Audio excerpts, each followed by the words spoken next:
이번 주 시민데스크 온라인 회의로 진행된 5월 시청자위원회에서는 백신 접종 예약률 제고에 언론의 공익적 기능이 강조됐는데요. 이 밖에도 산업재해 접근하는 YTN의 보도 자세, 그리고 24시간 보도 전문 채널의 면모를 유감없이 발휘한 한미 정상회담 중계보도 전반에 대해 의논해보는 시간 가졌습니다. 시청자 브리핑 시시콜콜 위클리픽, 부족함 없는 방송을 위한 그날까지 시청자 의견에 YTN이 응답합니다.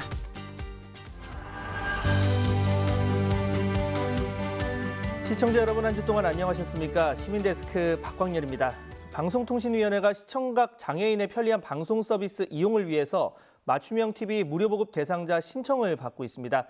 시청각 장애인을 대상으로 소득 수준과 장애 정도를 고려해서 차례로 보급될 예정이라고 하는데요. 자세한 내용은 시청자 미디어 재단을 통해서 확인하실 수 있습니다. 이번 주 시민데스크 5월 시청자위원회 내용 전해드립니다. 화면으로 만나보시죠.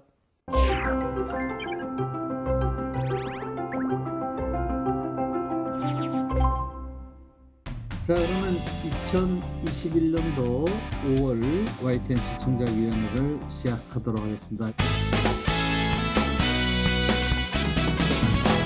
최근에 일어난 고 선정민 씨 사망 사건과 그리고 이선호 씨 사망 사건과 관련해서 이야기를 하지 않을 수가 없을 것 같습니다. 이 보도량을 보시면 결국은 일반 대중들이 보고 싶은 것만을 보는 학생 편향을 부추기는 경향성도 보인다고 저는 생각하고 있습니다. 그런 지점에서 오히려 편중되는 것을 막고 감성주의적이거나 음모론적인 것을 지향하면서 논리적이고 과학수사적이며 또한 무죄추정 원칙이라는 것도 적용하면서 접근해야 되는데 그런 절제력은 총량에서는 보이지 않는 것 같습니다. 저는 이건 문제가 있다고 보고 있고요.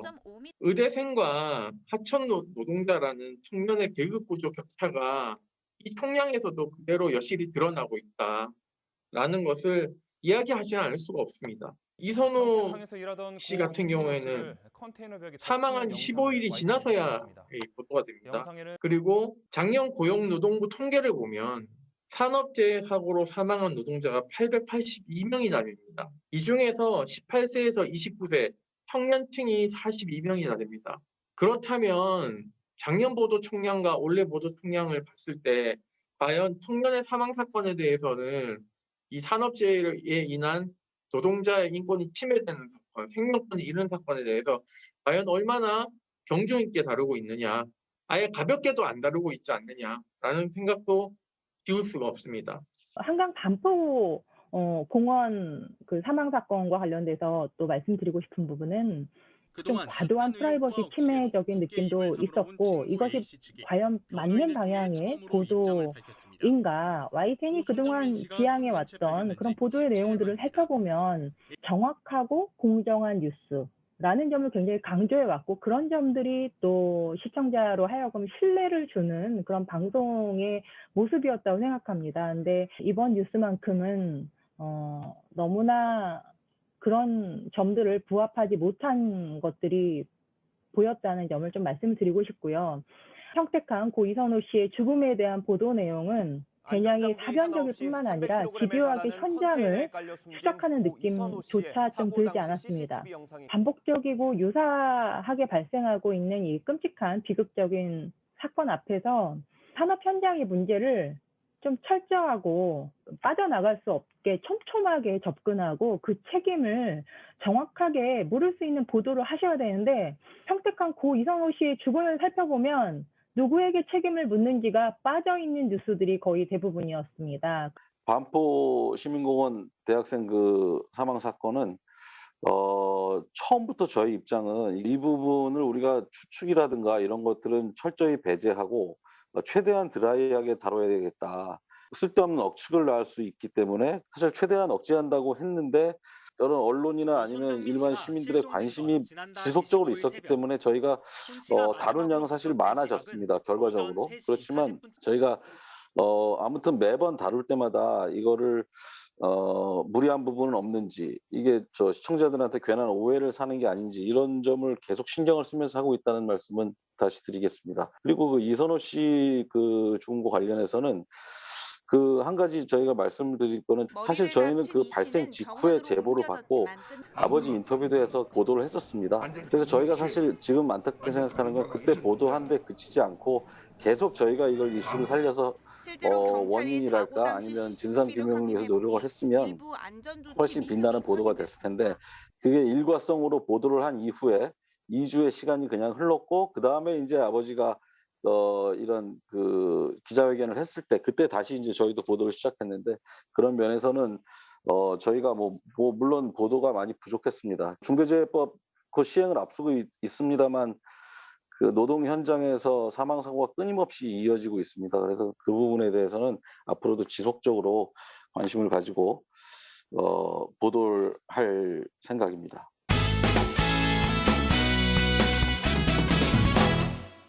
오늘 제가 그 뉴스가 있는 저녁하고 그다음에 그 일반 그 뉴스 프로그램하고의 이제 내용에 대해서 좀 의견을 내고자 하는데요.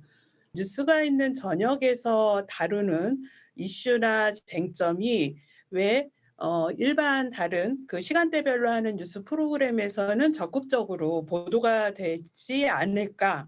제가 5월부터 쭉 이렇게 좀 몇 가지 사례들을 좀 분석을 하고 있는데요.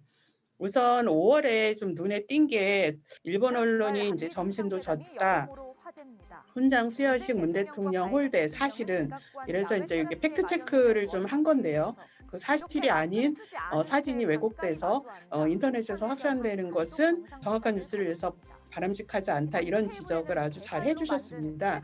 논란이 되고 흔히 세칭 말하는 가짜 뉴스에 가까운 정도의 정보들이 이게 세간에서 확산이 되고 있다라고 한다면, 본 뉴스에서도 다시 한번 이런 거를 지적을 해주거나 체크를 해주거나 확인을 해주는 보도가 나왔으면, 후속 보도가 나왔으면 좋겠다, 이런 생각이고요. 5월 18일 날 공수처 1호 서울시 교육청 압수수색 직권 남용 여부 논란 역시 마찬가지입니다. 이 사건은 지금 공수처가 1호 사건으로 이번에 서울시 교육청의 그 채용 부분, 특별 채용 부분을 올리면서 이게 여러 논란을 낳고 있는데요. 뉴이저에서는 일단 이 부분을 상당히 조목조목 짚어줬습니다. 그런데 YTN의 다른 그냥 일반 뉴스 프로그램만 보는 사람들은 그냥 압수수색했구나, 뭔가 채용 의혹이 있구나, 그다음에 심지어는 뭐 수사 박차, 이렇게 되면은 이게 공수처에서 1호 사건으로 이번 그 수사에 대해서 이게 뭐 정당성 논란 없이 뭐 진행이 잘 되고 있나라는 잘못 인식할 수 있을 정도로 이게 분석이 없는 이런 단순 발생 기사 위주로 지금 되고 있습니다. 그래서 좀 더 뉴스 전문 채널로서 YTN이 지금 지속적으로 강조하시는 게, 예를 들면 맥락 저널리즘, 솔루션 저널리즘에 대해서 추구를 하고 있는데, 그게 보도에서 좀 더 적극적으로 나타났으면 좋겠다라는 의견이고요. 3월과 4월의 재보궐선거 보도에서도 뉴이저에서는 당시 후보에 여러 가지 제기되는 의혹이나 이런 것들을 적극적으로 문제를 제기하고 보도를 했었는데, 정작 이쪽의 보도 채널에서는 그러한 뉴스들을 거의 찾아보지 못했었어요. 그때 선거보도에서도 상당히 아쉬운 점이 있었는데, 저는 설명과 또 개선이 필요하다는 의견을 드리고 싶습니다. 뉴이저와 또 다른 뉴스들의 뉴스를 보는 시각, 이런 게 다른 게 차이가 크다, 이런 지적을 해주셨는데, 사실 그 뉴이저는 특화된 프로그램으로 다루고 있습니다. 뉴이저의 시각으로 특정한 의제를 잡으면 거기에 대해서 이제 다루고 있고요. 특히 또 뉴이저는 언론 비평 분야도 이렇게 시간을 내서 다루는 거로 저는 파악하고 있습니다. 물론 뭐 뉴이저에서 다루는 의제가 우리 보도국에서도 안 다루는 건 아닙니다.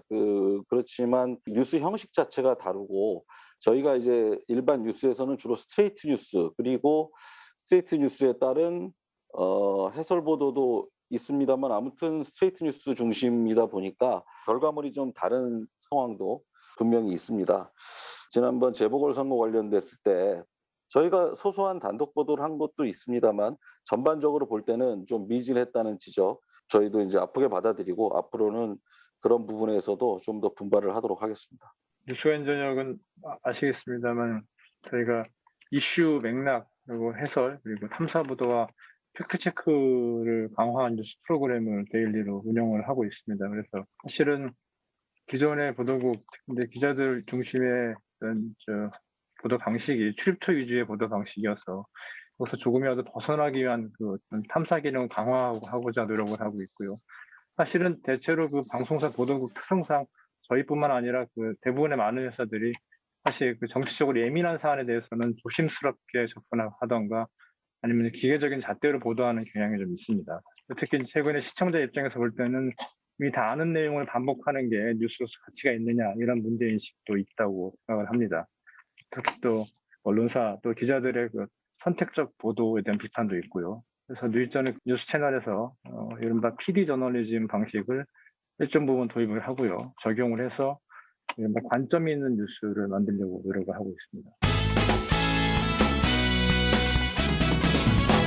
YTN의 뉴스쇼를 볼 때 전문적인 영역에 있어서는 상당히 많이 바뀐 것을 저희가 확인을 해볼 수 있습니다. 근데 정치 분야에 대한 부분을 다루는 분들에 대해서는 좀 그렇지 않은 것 같아요. 과거 그 어목했던 시절에 종편에서 자주 나오시던 분들이 여전히 나오고 계시고 또 정치 분야 전문가가 아니신 분들 또 본인이 무슨 말을 하는지 잘 모르는 듯한 느낌을 주는 분들까지도 새롭게 갱신되지 않은 채로 하나마나 말씀들을 많이 하고 계십니다. 정치평론도 사실은 전문 영역이거든요. 이번에 저희가 한미 정상회담 보시면서 느꼈겠지만 굉장히 용어들도 전문적인 용어들을 활용을 하고 또 실질적으로 그러한 결단을 내리는 과정에서 어떠한 힘들이 작용하는지를 이해를 해야 됩니다. 그런데 전혀 전문적이지 않고 점쟁이 같은 말씀을 하시는 것은 심각한 문제라고 생각을 해요. 내년에 이제 대선이 있지 않습니까? 대선을 앞두고 시민들이 올바른 판단을 할 수 있게끔 전문가들을 정치 분야에서 패널로 기용하시고 새로운 얼굴들을 도입해 주시기 바랍니다. 저희도 최근에 이 정치 패널의 문제점에 대해서 계속 내부에서 토론을 하면서 최근에 그 이른바 그 정치 평론가들의 출연은 많이 줄었습니다. 이제 관련 현안을 다루는 분들은 대부분 현역 의원 아니면 이제 전직 의원들이 많이 나오고 계시는데 이런 분들 섭외가 잘 안 되는 사각 시간대들이 있습니다. 심야나 이런 데 이제 평론가들이 좀 나오고 계신데 그래서 좀 참신한 인물들로 배치를 할까 생각을 하고 있고요.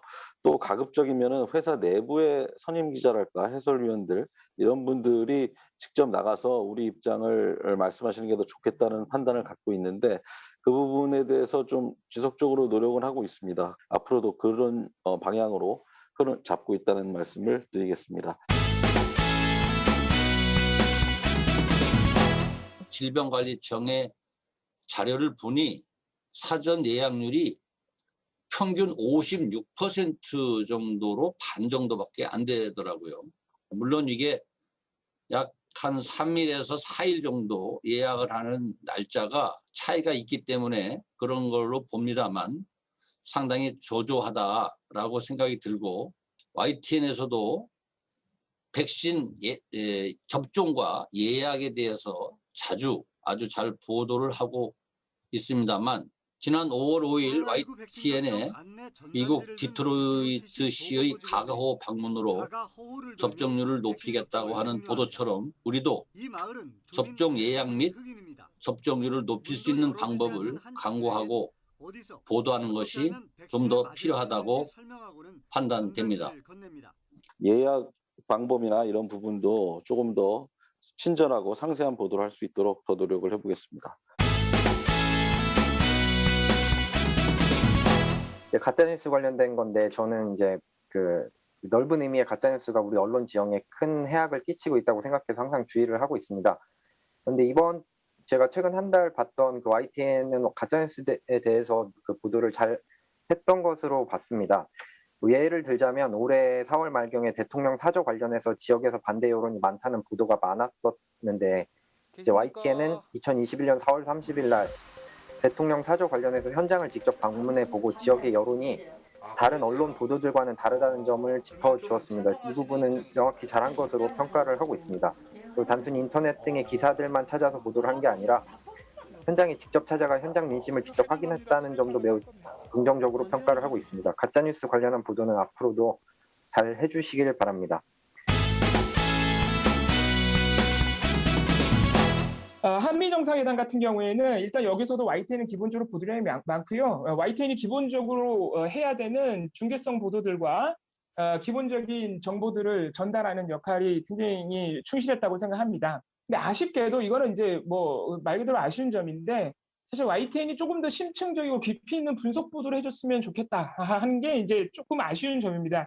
그러니까 많은 매체들의 보도를 좀 한마디로 요약하면 이게 성과와 한계를 너무 단선적으로 쉽게 요약하고 있어요. 예를 들어 성과 같은 경우에 이 공동선언문에 그 북한 인권 문제랑 대만 해협 문제가 들어가서 아주 전향적이고 한미 동맹을 복원했다. 요렇게 이제 성과를 요약해버리고요. 한계 같은 경우에는 백신 수합, 그러니까 백신을 직접 지원을 못 받았기 때문에 이거는 좀 아쉽다. 이런 측면으로 너무 그 요약을 하고 있어요. 근데 이게 사실 치고 들어가 보면은 이것도 굉장히 오해를 유발할 수 있습니다. 한미 동맹을 복원했다는 것도 그럼 그전에 한미동맹이 뭔가 흔들렸었나? 이런 의심을 할 수밖에 없고 일부 다른 매체 같은 경우 실제 그렇게 보도를 합니다.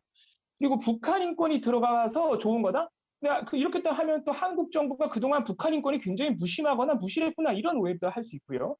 대만 해협 문제도 사실 우리 언론이라면 대만 해협 문제를 한미 정상회담에서 굳이 언급해야 되나? 이게 한국의 입장에서 국익에 해당하나? 이런 것도 사실 조금 다른 관점에서 살펴봐야 되는데 이런 측면들이 잘 보도가 안 되거든요. 그래서 우리 YTN이라면 시청자 여러분들에게 이 한미 정상회담의 결과물들을 그 허와시를 조금 더 분석적으로 또 이해하기 쉽게 깊이 있게 좀 설명해주는 보도가 더 많았어야 하지 않나 이런 아쉬움이 좀 있었습니다.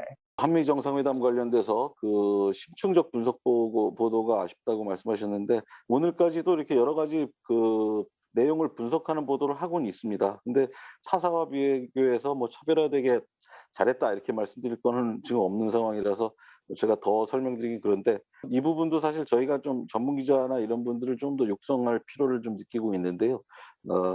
그런 부분에서 좀 더 방안을 찾아보도록 하겠습니다. 삼성과의 상속세 관련한 이슈를 YTN에 보도한 내용을 갖고서 한 번 더 말씀드리고 싶습니다. 상속세는 상속된 재산에 대해서 부과되는 그런 세금이지 않습니까? 근데 이를 사회 환원이라고 말하는 것이 어폐가 있다고 저는 생각하고 있어요. 4월 29일 기사에서 유산 26조 원 가운데 60%가량인 16조 원이 사회로 돌아왔습니다. 라고 헤드를 뽑았고 또 그 프로그램의 앵커의 첫 번째 멘트도 사회로 돌아왔다, 사회 환원이다 라고 이야기를 해주셨거든요. 근데 사실 그 팩트는 그 16조 원이라는 그 사회 환원 중에서 12조 원이 상속세이고 3조 원은 예술 컬렉션의 기증 그리고 사회 공헌으로 약속하신 1조 원이 있었습니다. 이 말만 보자면 상속세 납부가 마치 사회 환원이라는 그런 가치 등가의 의미로 그 이야기하는 것처럼 들려서요. 이것이 가치 개입적인 멘트가 아닌가라고 저는 생각이 들었습니다. 또 하나의 잘못된 단어의 선택은 그 뒤에 나왔던 미술 컬렉션에 대한 분석, 이것에 대한 기사에서도 나타났습니다. 이번에 국민품으로 돌아온 문화재와 미술품은 오늘 6월부터 공개됩니다. 라고 여러 번 그 기사에서 말씀하셨거든요. 그 마치 이런 표현은 그 저희가 역사적으로 외부에 의해서 수탈된 문화재의 귀환 같을 때의 그런 사례에 그 적용되는 것이지 이것이 한 개인이 자신의 부를 이용해서 그 모아왔던 컬렉션을 해왔던 그 컬렉션을 사회에 다시 기증하는 게 꼭 국민의 품으로 다시 돌아온 문화재는 아닌 것 같아서요. 이런 그 표현들이 맞지는 않은 것 같다라고 이제 저는 생각이 들었고요. 사회 환원 관련된 표현이 이상하다. 저도 그렇게 생각했습니다. 그 일부 언론 보도는 뭐 60%를 사회 환원했다 이렇게 저희도 일부 삼성에서 나온 자료를 처음에 인용했을 때는 그런 식의 이제 헤드라인도 나가고 그런 적이 있었는데 사실 그건 맞는 건 아닌 것 같고요. 그 사회 환원은 그 예술 컬렉션이나 이런 거 이제 일부에 한정된 부분이었는데 그런 것들을 용어 선택에 좀 더 주의를 기울이도록 하겠습니다. YTN에서 지난 5월 13일 냉동만두에서 작업자 이름까지 있는 고무장갑이 나온 그런 식품안전 사고에 대해서 단독으로 보도한 바 있습니다. 그런데 보도에서 식품안전 사고를 다룰 때 자극성 높은 타이틀과 화면으로 보도하는 경우가 종종 있습니다. 이번 냉동만두에 고무장갑이 나온 사고와 관련해서 YTN 자막뉴스에서는 냉동만두 열었다가 섬뜩 선명한 이름 3글자라는 타이틀을 달았고 지난 중국산 절임 배추 보도에서는 해당 사건이 발생한 3월 보도에서는 비위생 중국산 절임 배추라는 문구를 사용을 했으나 이후 4월과 5월 식약처에 후속 조치가 있는 보도에서는 알몬 김치 타이틀을 사용했습니다. 물론 소비자들의 안전을 위해서 안전하지 못한 식품 제조와 유통 행태를 고발하고 정책 당국과 기업의 소비자들의 안전을 지키도록 하는 것은 언론의 역할이라고 생각합니다. 하지만 자극성 높은 타이틀과 사건 중심의 보도는 식품 전반에 대한 불안과 소비자들의 혼란을 가져올 수 있습니다. 따라서 좀 더 세심한 식품안전 사고에 대한 고민이 필요하다고 생각합니다. 세심한 식품안전 보도 저희도 좀 더 주의를 더 기울이겠습니다. 뭐 김치 이런 보도들이 사실 자극적으로 제목이 달리는 게 있었는데 좀 더 신경을 쓰도록 하겠습니다.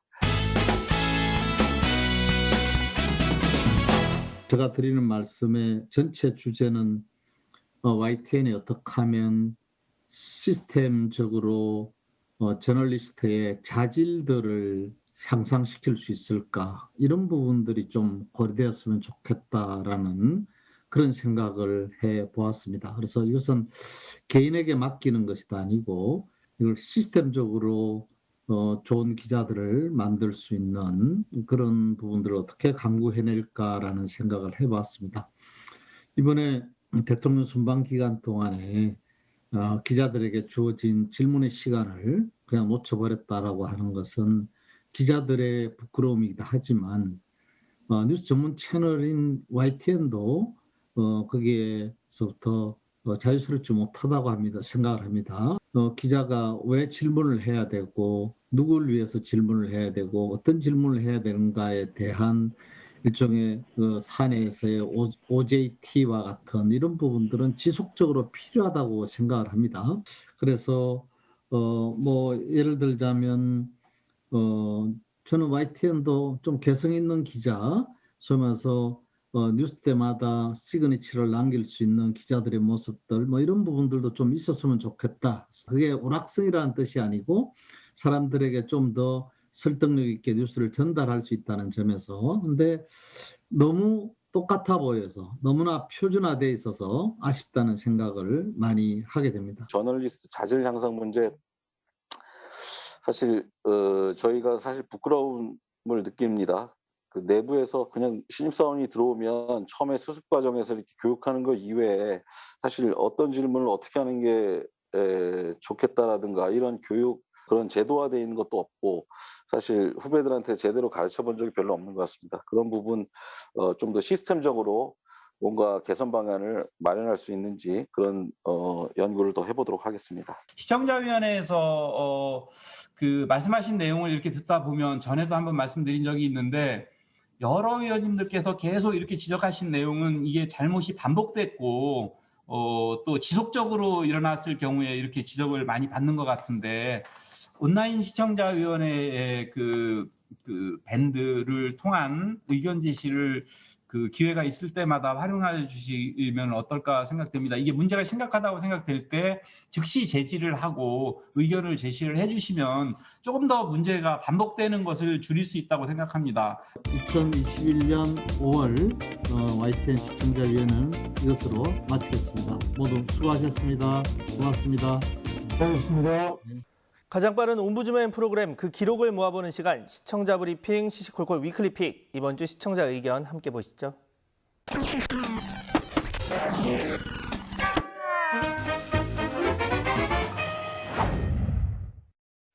지난 20일 KT 스카이라이프에서 YTN의 채널 번호가 24번에서 0번으로 바뀌었습니다. 채널 번호 변경 소식을 접하지 못한 시청자분들의 문의 전화가 잇따랐습니다. 저는 YTN 애독자인데요. 스카이라이프 텔레비를 보고 있는데 오늘 갑자기 24번 YTN이 안 나옵니다. 아무리 찾아도 안 됩니다. 채널 24번이 방송이 안 나오고 계속 뭐 선전만 나와가지고 스카이라이프가 갑자기 0번으로 바뀌어가지고 TV가 고장난 줄 알고 아주 온갖 조치를 다 했어요. 채널 변경으로 불편을 드린 점 죄송합니다. 스카이라이프로 YTN을 시청하실 때는 이제 0번을 틀어주시면 됩니다. 지난 1995년 3월 케이블 TV 출범 때 YTN은 우리나라 최초의 24시간 뉴스 채널을 표방하며 채널 번호를 24번으로 정했습니다. 하지만 미디어 환경이 빠르게 바뀌면서 2년 전부터 YTN의 채널 번호도 바뀌기 시작했습니다. 지난 2019년 8월에는 CNB 디지털 방송의 채널 번호가 24번에서 22번으로 바뀌었고, 지난해 3월에는 남인천 방송 디지털 방송의 채널 번호가 24번에서 0번으로 바뀌었습니다. 뉴스를 보는 플랫폼은 많아지고 있고 다양해지고 있습니다. YTN은 시청자들과 호흡하기 위해 이런 플랫폼의 변화에 적극 대응하고 있습니다. 최근에는 YTN 뉴스 본 채널에서 못다 전한 재미있고 유익한 정보들과 시청자 제보 영상들을 모아 와이퍼라는 유튜브 채널을 개설했습니다. 돌발 영상 콘텐츠만 있었던 돌발 영상 유튜브 채널도 뉴스가 있는 저녁과 알고리즘 콘텐츠를 함께 묶어 돌았죠 유튜브 채널로 확대 개편했습니다. 다시 한번 알려드립니다. KT 스카이라이프를 통해서 YTN을 보실 때는 채널을 0번으로 고정해 주시면 됩니다. TV 시청자는 유튜브나 포털에서는 구독자가 되고 라디오에서는 청취자가 됩니다. 어떤 플랫폼에서도 시청자가 믿고 보는 유익한 콘텐츠를 만들기 위해 더 열심히 뛰겠습니다. 최근 이스라엘과 팔레스타인의 무력 충돌로 수많은 사람이 또 숨졌습니다. 양측의 갈등에는 오래되고 복잡한 역사가 깔려 있어 신중하게 보도해야 하는데요. 이를 객관적으로 다루지 않았다는 시청자 지적이 많았습니다. 현지 상황이 어떤지 이스라엘 현지 교민을 연결해 보겠습니다. 네, 이번 충돌이 생긴 원인이라면 크게 세 가지로 나눌 수 있습니다. 예. 뉴스가 있는 저녁에서 이스라엘 교민을 연결해 현지 상황을 알아봤습니다. 그동안 2분 내외의 짧은 기사로만 보도하다 이날은 모처럼 10분 이상 길게 생방송으로 전했는데 그 내용이 편파적이라는 항의를 받았습니다. 아랍인들은 이미 아락사 사원 안에 이미 폭동 공격에 쓰일 폭발물과 돌들을 무더기로 모아놓고 무기들을 준비해 놓은 상태였습니다. 미사일로 공격을 하고 나서 멋대로 휴전하자라는 선언 등을 하는 등의 억처구니 없는 상황들이 이어져 왔는데요.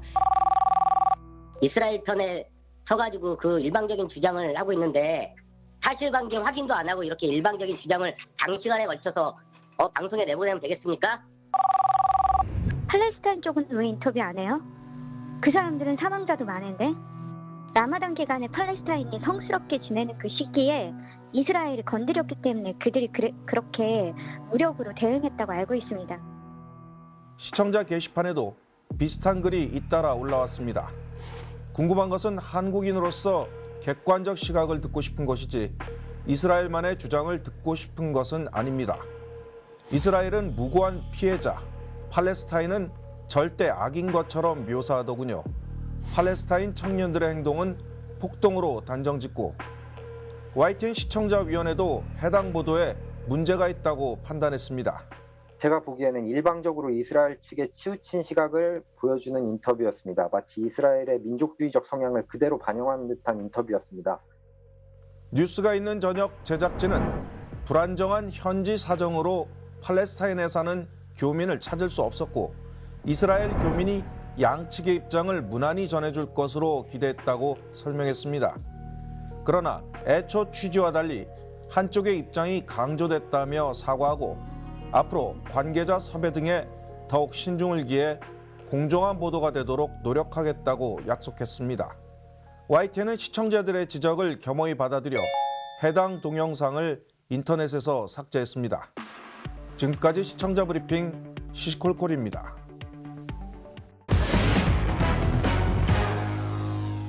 시민데스크는 시청자 여러분의 고민과 질문으로 채워집니다. YTN 방송에 대한 다양한 의견들 홈페이지와 전화를 통해서 남겨주시고요. 저는 다음 주 더 유익한 내용으로 돌아오겠습니다. 시청해주신 여러분 감사합니다.